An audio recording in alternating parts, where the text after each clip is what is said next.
This moist, rich, and indulgent coffee cake will become your new favorite for everyday baking. With subtle coffee flavors and a creamy taste, let's start making this cake together. Before we start making this coffee cake, thank you for being here.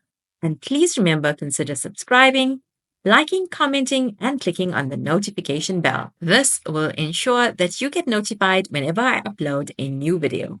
To a bowl, add 4 eggs. Then add a 1/4 teaspoon of fine salt, 3/4 cups, plus 2 tablespoons of sugar. Then beat this with an electric mixer for about 15 seconds. Add in 1/3 cup of sunflower oil and beat again for another 15 seconds. Then add a 1/4 teaspoon of baking powder and 1 1/3 cup of flour. Beat again until well combined for a few seconds. Once this is done, add in 1 teaspoon of vanilla essence and 1/2 teaspoon of almond essence. Then add 1/3 cup of milk and 2 teaspoons of coffee.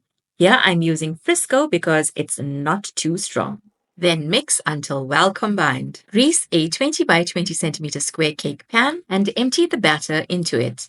Bake this at 170 degrees Celsius for about 35 minutes. Check if it's done by inserting a knife into the center of the cake. The knife should come out clean without any batter on it. Allow to cool, then trim off the edges and cut into 8 equal portions. Leave these aside and let's make our coffee icing. For the icing, I'm going to use 100 grams of unsalted butter, 2 teaspoons of coffee, here I'm using Frisco again, 2 cups of icing sugar, and 2 tablespoons of full cream milk. Beat this using a mixer until you get an icing consistency.